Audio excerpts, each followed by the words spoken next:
They will eventually get retreat there. Well, a lot of nice damage on that tower here. Right now, TA really the only one having a good lane set up for Vici.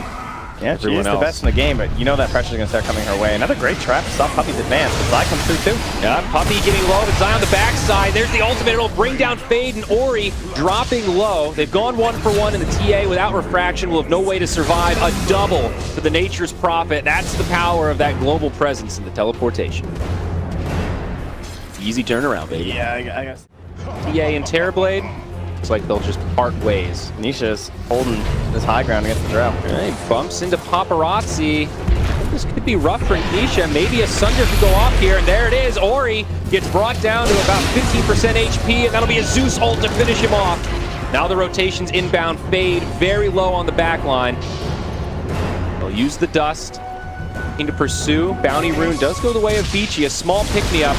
But Zeus doing a lot of damage from the low ground. Fade goes down first. Paparazzi next. Floor, perhaps. Yeah, it's a bloodbath. They're done. It's a triple kill for Nietzsche.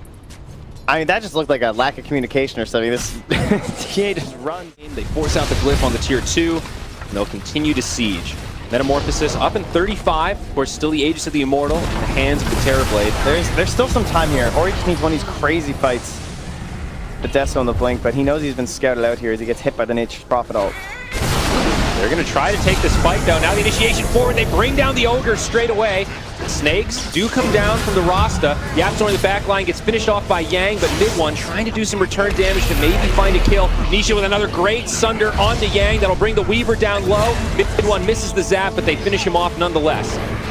Now Axe in some trouble, getting locked down by the shackles as Ori lays in, and Paparazzi actually doing a lot for the low ground. He'll finish off Zai.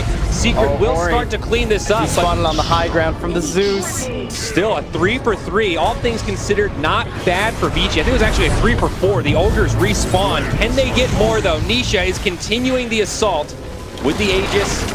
No more Sunder, but Paparazzi stuck next to the shrine with the Sprout from Zai. It'll be an ultra kill from Nisha. That's a 5-man wipe. A full 5-man wipe. Yeah, very versatile.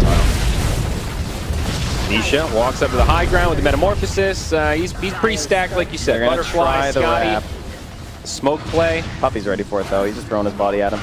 Yep. Way to intercept it there, Puppy. Gets hexed. Ori uses the BKB, and now the Cavalry gonna come and intercept this fight. Paparazzi will just get brought down by Nisha, and down bottom, Zai's just doing the old split push. DY getting caught by some snowballs now. Nisha getting kited a little bit. Ori does not have a BKB here, but Yang does. Mid-one, taking a lot of damage, but does survive. Gonna sip up that bottle. Yang will not be able to finish him off. Nisha has the reach, and now they're gonna jump onto this Templar Assassin. Yapzor with the stolen Hex will make it an easy fight. They do kill Zai down bottom, but the GG is called, and not a moment too soon. Yeah. Fate and Shadow mid-one. Yeah, especially with the heart, seems like the play. He's got the Butterfly out next. Linking up there. Onto the Terrorblade, a lot of damage. Last time they were able to kill him in time. Zai jumps over the dungeon, they can't do it. He gets off the BKB. The Sunder, Puppy and Zai both down. And looks like they'll grab the Aegis as well. A big time backfire for Secret. Will they be able to kill this PL again, though? Now Yang gets brought down. Maybe mid-one can start cleaning things up, but there's still a BKB on Ori. DY gets brought down. There was a buyback on Zai. He jumps back in onto Ori, and that'll be the end of him. Yapzor on the backside tanks the damage from Paparazzi, but without magic immunity, Zai will catch him. Caught by the Venomous Gale. This will be the end of the Terrorblade, though. He's doing a lot of damage. It's a dieback for Zai before he goes down. All 5 down for Vici, but it is costly for Secret. Not quite the Ramses moment there. Couldn't find the correct mid-one in that pile. Well, they will end up winning that one. And even CD on his ulti. Dagon coming out. Is the Aghanim's pretty dead on Veno these days? Is that just not really a build? Dead.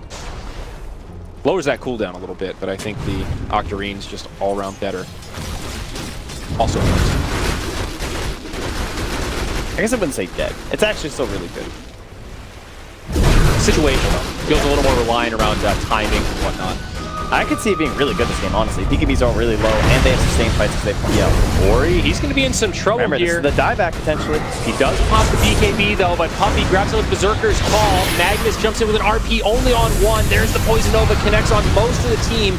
Nisha taking a lot of return damage as Paparazzi uses that BKB. It's not the fight that Secret were hoping for, but the Dire starting to run low on resources without the BKBs. Now a Sunder comes. I don't know if it's going to be enough. The dunk does not connect, but what did Vici have here to save this Terrorblade? He's out of mana. He's out of options. He gets caught by the Berserker's Call. So many low heroes on the side of Vici. Zai playing cleanup right now. Welcome Still alive to nerfed Terrorblade, ladies and gentlemen. No mana from the Diffusal Blade means no Sunder, Absolutely. even at max level, and that just ends the game right there. GG. Wow, what an ending to this back and forth game. Vici looks so much. He's giving me hope, but they're going to lose the racks. They're probably going to lose too, honestly. It's like even the Weaver, like, oh, this Weaver might have buyback. It's like, this Weaver doesn't do anything. He's absolutely a creep right now. 30k advantage coming in. 30k 48 minutes.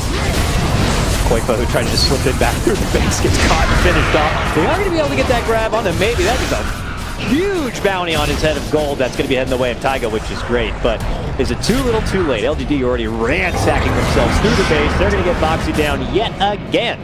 40 to 15 people. And there's the GGs actually get dropped right there. It'll end only at 27,000 gold lead because Mirana does a good job of completely shutting that down.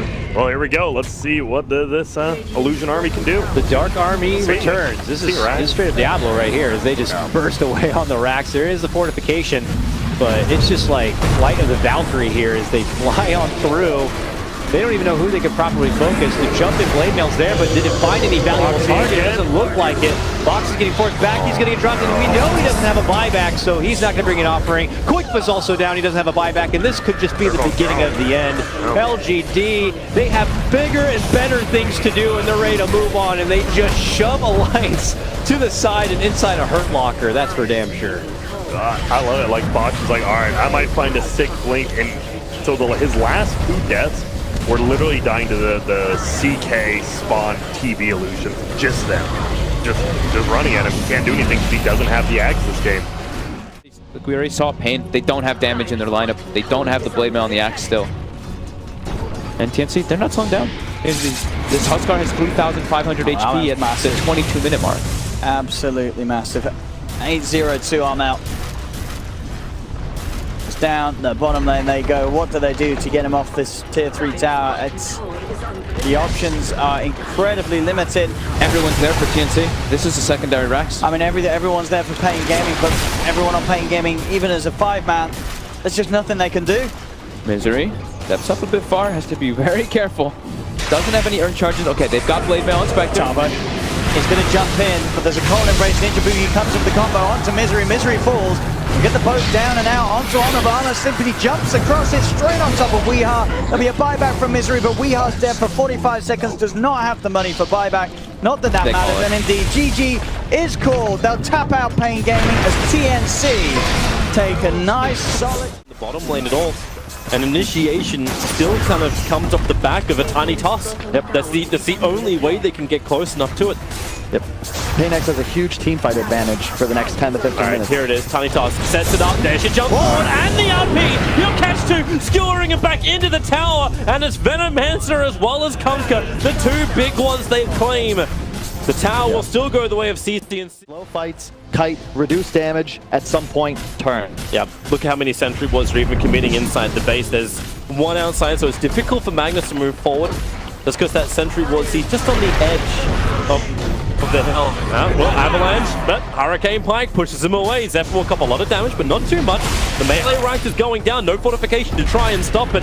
As really, Terrorblade, he's got the Aegis Immortal, plus he's got extra help, but it's inside the base. The Aegis, oh no! He stuns out onto achieve the bashing to happen, and then the Black Hole, the commit. But remember, you burnt Global Silence as well as Black Hole, but all you got is the Aegis the Immortal. Now CNC moves forward. Same with Fleet, but he's got his own too. They need to keep the Nova. The thick coating on Moon. Troll off. Now he's got the damage. Or does he? They push the Conqueror away. The RP kept in control, but Nick will have to fight back. Ajit will fall. Everyone's fighting back. cleave. ADR's actually done so much damage that 1437 will die to a playboard. While we're still fighting underneath their own tier 4 towers, and they're returning back into the engagement. More buybacks. Everyone who's got him is burning him. Moon, they just took the axis. Nothing. What they got? An avalanche. That'll do the work to get over on 3, but then Hurricane Pike back up again. Enigma will tick, and this may be it. Troll is down for 100 seconds. The Shallow Greg keeps the Brewmaster up, so Tigers can't even claim that one. We have bought back.